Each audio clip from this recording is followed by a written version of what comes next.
Hello everyone. तो बिहार कर्मचारी आयोग द्वारा एक बम्पर वैकेंसी लाया गया है 12th वाले लोग के लिए, जितने भी 12th पास हैं सभी के लिए, ठीक है। और ये ऑल इंडिया वैकेंसी है। आप ऑल इंडिया में कहीं से भी हो, 12th पास हो तो आप इसमें अप्लाई कर सकते हो। तो इसका हम डिटेल जानते हैं कि क्या वैकेंसी है, कौन कौन सी वैकेंसी है, कौन सी पोस्ट है, कितनी इसमें सैलरी है, क्या एग्ज़ाम पैटर्न है, क्या क्या सिलेबस है, सब मैं आपको डिटेल में बताने वाला हूँ, ठीक है। तो ये बिहार का एग्ज़ाम है, बिहार कर्मचारी आयोग द्वारा किया गया है। इंटर स्तरीय मतलब 12th लेवल, 12th आपका पास चाहिए। और ये ऑल इंडिया लेवल मतलब ऑल इंडिया कोई भी अप्लाई कर सकता है। देखो, संयुक्त प्रयुक्त परीक्षा सुयोग्य भारतीय नागरिकों के लिए ऑनलाइन एप्लीकेशन है, ठीक है, 12th पास के लिए। और जो ऑनलाइन एप्लीकेशन जो स्टार्ट होगा 27/9/2023 से स्टार्ट होगा और ख़त्म जो होगा 11/11/2023 तक आप अप्लाई कर सकते हो। तो टाइम अभी है आपके पास। अब हम चलते हैं कि कौन कौन सी इसमें वैकेंसी, कौन कौन से पोस्ट के लिए। जो मैक्सिमम है जो क्लर्क की पोस्ट है, जो CHSL के थ्रू जो पोस्ट होता है ना, CHSL के थ्रू क्या होता है, सेंट्रल गवर्नमेंट का जॉब होता है। इसमें आपको बिहार गवर्नमेंट का जॉब होगा आपको, ठीक है। और जो मैक्सिमम पोस्ट होगा सचिवालय में, बिहार सचिवालय में होगा। जितने भी अलग अलग मंत्रालय हैं बिहार सचिवालय के, उसमें आपको लोअर डिवीजन क्लर्क के जैसा होगा, ठीक है, LDC के जैसा आपका क्लर्क का जो पोस्ट होता है वो होता है। और सब में मैक्सिमम में आपको टाइपिंग का आपको ज्ञान चाहिए होगा, हिंदी इंग्लिश का जो टाइपिंग होता है वो आपको चाहिए। अब हम पोस्ट बता, जैसे निम्न वर्गीय लिपिक है तो लोअर डिवीजन क्लर्क है। पथ निर्माण विभाग में, पथ निर्माण विभाग में तो रोड ट्रांसपोर्ट वाले जो है, रोड कंस्ट्रक्शन वाला जो डिपार्टमेंट है उसमें इंटरव्यू। और क्या चाहिए, शैक्षणिक योग्यता इंटरमीडिएट चाहिए आपका, या फिर उससे बराबर इक्विवेलेंट। और कंप्यूटर में आपका कंप्यूटर का ज्ञान होना चाहिए, कंप्यूटर पर हिंदी में वर्ड प्रोसेसिंग टंकन आपको तकनीकी योग्यता होना चाहिए, ठीक है। तो ये बहुत सारी पोस्ट है। इसमें कितनी टोटल पोस्ट है, लगभग 22 पोस्ट है। और जो टोटल वैकेंसी जो है आपको 11,098 है। और जो जनरल की वैकेंसी है 5,064 है, ठीक है। एक बात मैं आपको बता दूं कि जनरल जितने भी गवर्नमेंट बिहार से होंगे उन लोगों के लिए कैटेगरी माना जाएगा। जो बिहार से बाहर होंगे सभी लोगों को जनरल माना जाएगा।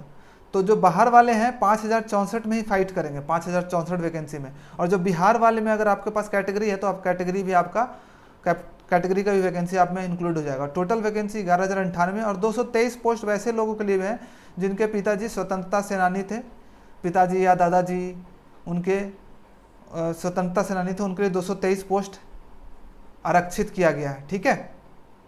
अब देखो, इसमें लेवल 2, जो लेवल 2 पे मैट्रिक्स का लेवल 2 होता है और लेवल 4 दोनों टाइप की वैकेंसी है। देखो, लेवल 2 भी है और लेवल 4 है। लेवल 4 में आपका जो आपका सैलरी मैं बता देता हूँ। इसमें सैलरी आपको 35,000 के आसपास इन हैंड मिलेगा। और इसमें लेवल 4 में आपको 40 से 45 के बीच में आपको इन हैंड सैलरी आपको लेवल 4 में मिलेगा। देखो, निरीक्षक, इंस्पेक्टर का पोस्ट भी इसमें, निरीक्षक मतलब इंस्पेक्टर होता है, फलेरिया का इंस्पेक्टर हो गया, सहायक अनुदेशक टंकन, निम्न वर्गीय लिपिक, राजस्व विभाग में भी देखो राजस्व कर्मचारी भी है इसमें। तो अच्छे अच्छे पोस्ट हैं इसमें। लेवल 3 का भी पोस्ट आपको 40,000 के आसपास आपको इसमें सैलरी इन हैंड मिलेगी, स्टार्टिंग सैलरी। तो पोस्ट काफ़ी अच्छी है, वैकेंसी काफ़ी अच्छी है। सचिवालय की वैकेंसी है, पटना में मैक्सिमम पोस्टिंग आपकी होगी, ठीक है। तो याद रखना, बिहार वालों आपके लिए तो बहुत अच्छी अपॉर्चुनिटी है। और जो बिहार से आसपास में है, यूपी वाले, झारखंड वाले, वो सब भी आप अप्लाई कर सकते हो, ठीक है, अगर आपका और मैं इसलिए बता रहा हूँ इस वैकेंसी को क्योंकि इसका जो पैटर्न है लगभग जो CHSL का एग्ज़ाम है हमारा, CGL का एग्ज़ाम उसी टाइप का है इसमें। चलो अब आगे चलते हैं। मैंने एक बात बताया कि जो आरक्षण का लाभ है सिर्फ बिहार के निवासी को ही मिलेगा, बाकी लोग जनरल कैटेगरी में आएंगे, ठीक है, आपको ये समझना होगा। अब उसके बाद हम उम्र सीमा चलते हैं कि उम्र सीमा कितना है, कितना से कितना बीच का। तो काफ़ी फ्लैक्सिबिलिटी मिला है।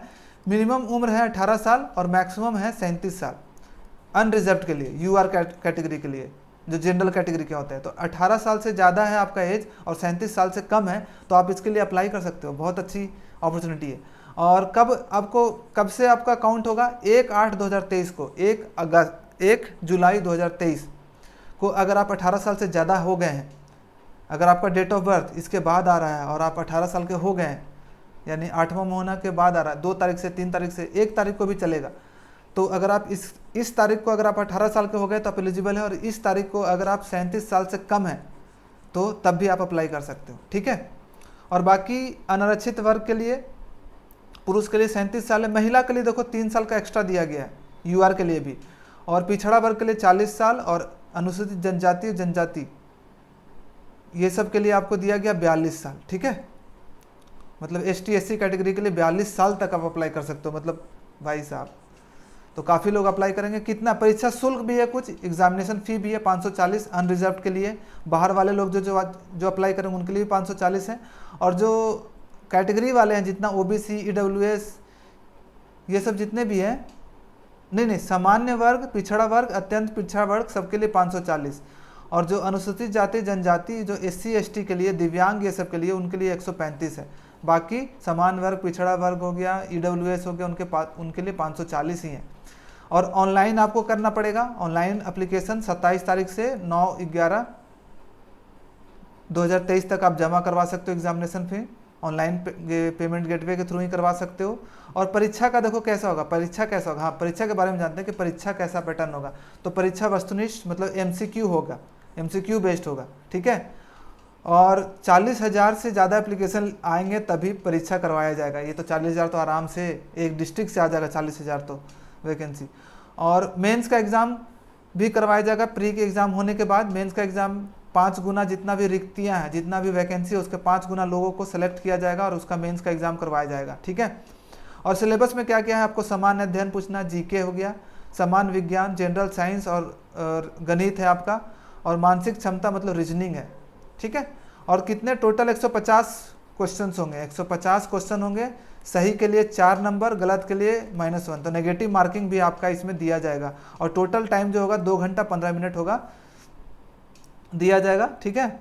और ये ऑनलाइन मोड से ही होगा, ऑनलाइन मोड के द्वारा ही किया जाएगा। तो ये पहला वाला है समान। इसका सिलेबस में देख लो, सामान्य अध्ययन में जो आपका जो इंडियन जो GK है आपसे वो पूछा जाएगा।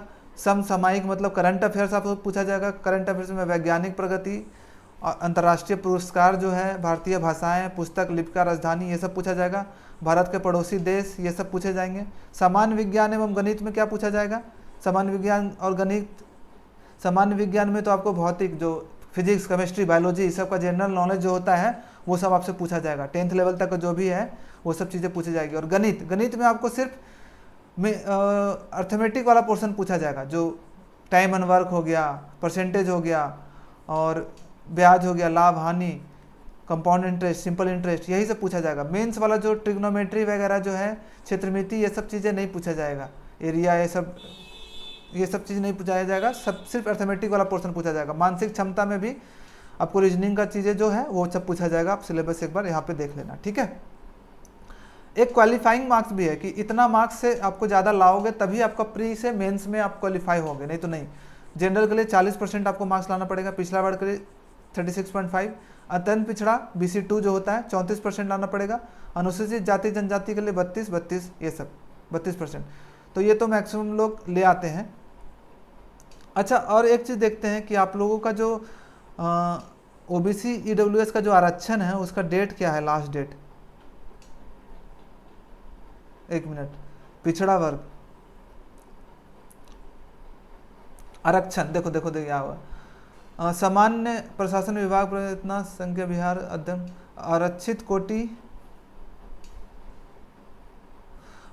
के अभ्यर्थी अपनी जाति के अनुरूप पूर्ण रूप से संतुष्ट होने के पश्चात आरक्षण कोटि का दावा ऑनलाइन आवेदन पत्र में संबंधित कॉलम में करेंगे। एवं ऑनलाइन आवेदन करते समय उनके पास आरक्षण कोटि के स्वरूप सक्षम प्राधिकार से निर्गत वांछित प्रमाण पत्र उपलब्ध होना अनिवार्य है। किसी प्रकार की त्रुटि होने पर आरक्षण का मान्यता, ये क्या है, हाँ, कि आपको कब तक का चाहिए भाई। आपके पास जब आप अप्लाई कर रहे हो ना, मान लो आप पिछड़ा वर्ग से आप अप्लाई कर रहे हो, OBC कैटेगरी से बिहार का, तो आपके पास ऑनलाइन एप्लीकेशन उसका होना चाहिए, आपके पास OBC बना हुआ होना चाहिए, उसी के बाद आप अप्लाई करना। यानी कि जिस दिन आपका एप्लीकेशन उससे पहले आपके पास वो होना चाहिए। ऑनलाइन आवेदन पत्र में दावा किए गए आरक्षण श्रेणी में किसी भी परिस्थिति में परिवर्तन नहीं किया जा सकता। इस संबंध में किसी आवेदन पर विचार नहीं किया जाएगा। गलत आरक्षण का दावा करने पर उन्हें अनारक्षित श्रेणी में माना जाएगा। अच्छा, और अगर आपका आरक्षण आपने दिया है, आपने OBC लिख दिया, SC ST लिख दिया है, लेकिन आपके पास सर्टिफिकेट नहीं है, तो फिर आपको अनारक्षित माना जाएगा, यानी कि जनरल माना जाएगा। तो अच्छा है, अगर आपके पास किसी कारणवश सर्टिफिकेट इशू नहीं हुआ, चाहे कोई भी दिक्कत हो गया, तो आपको जनरल कैटेगरी में अगर माना जा सकता है, ठीक है। और अनुसूचित जाति जनजाति क्षेत्रीय अभ्यर्थियों के लिए राज्य सरकार द्वारा अनुसूचित, देखो राज्य सरकार द्वारा यानी कि स्टेट गवर्नमेंट के द्वारा जो निर्गत किया जाता है ना जाति प्रमाण पत्र, स्थानीय आवासीय प्रमाण पत्र मान होगा। संबंधित प्रमाण पत्र को काउंसिल के समय प्रस्तुत करना होगा। काउंसलिंग जब होगा तब आपको उसको देना पड़ेगा। पिछड़ा वर्ग के लिए क्या है, पिछड़ा वर्ग अत्यंत पिछड़ा वर्ग श्रेणी के अभ्यर्थियों द्वारा आवेदन में अंकित क्रीमी लेयर रहित प्रमाण पत्र, आपको जो एक क्रीमी लेयर रहित मतलब नॉन क्रीमी लेयर वाला आपको सर्टिफिकेट चाहिए होगा बिहार सरकार से बनाया हुआ, ठीक है। आरक्षण के दावा करने वाली विवाहित महिलाओं को जाति क्रीमी लेयर रहित प्रमाण पत्र उनके पिता के नाम एवं पता से निर्गत होना चाहिए, ना कि उनके पति के नाम से। अच्छा, एक चीज़ और बताया गया कि आप मान लो कि आपका शादी बिहार में हो गया, आप कहीं और स्टेट से हो, तो आपको अनारक्षित माना जाएगा। आपका पिता के हिसाब से जो बनेगा ना, पिताजी के हिसाब से आपका बनेगा, आपका ओबीसी सर्टिफिकेट जो बना जाएगा, पति के हिसाब से नहीं, पिता जहाँ रहते हैं उनके स्थान के हिसाब से ही बनेगा, ठीक है। तो ये सब चीज़ें हैं, और जो स्वतंत्रता सेनानी हैं उनके लिए भी आपको आरक्षण दिया गया है कुछ। तो आई होप कि आपको समझ में आ गया होगा कि क्या क्या चीज़ें इसमें हैं, आपको क्लैरिटी हो गई होगी इसमें क्या क्या चीज़ें हैं, और आप आवेदन अप्लाई कर सकते हो। आप लोग फ़ोटो वोटो अच्छे से भरना, हड़बड़ी में नहीं भरना सब चीज़। और एक मैं क्या करूँगा कि जब इसमें अप्लीकेशन आएगा तो मैं एक बार ऑनलाइन फिलअप करके दिखा भी दूंगा आप लोगों को, उसके बाद ही आप भरना कि कैसे भरते हैं, कैसे उसमें फ़ोटो कैसे डालते हैं, सिग्नेचर कैसे डालते हैं। तो आप अगर आप इस पर चैनल पे न्यू हो, पहली बार देख रहे हो, तो आप इसको सब्सक्राइब कर लो। और यहाँ पे मैं गाइड भी करते रहता हूँ कि कैसे आपको तैयारी करनी है, क्या क्या चीज़ें पढ़नी है। जो एसएससी का तैयारी कर रहे हैं उनके लिए भी गाइडेंस करता रहता हूँ, तो आप इसको चैनल को सब्सक्राइब लाइक कर सकते हो, ठीक है। और साथ में आप टेलीग्राम चैनल को ज्वाइन कर लो, वहाँ पे मैं गाइडेंस देता रहता हूँ, पर्सनल गाइडेंस। टेलीग्राम चैनल का नाम 1000 अचीवर्स है, 1000 सर्च करोगे 100 ACHIEVERS अचीवर्स सर्च करोगे टेलीग्राम पे तो आपका मिल जाएगा, आप वहाँ पे ज्वाइन कर लेना, ठीक है। तो thank you so much for watching this video. तो जल्दी मिलते हैं एक नए वीडियो के साथ और नए मोटिवेशन के साथ। चलो bye bye, all the best, सब लोग अच्छे से तैयारी करो और आपका सिलेक्शन जरूर होगा।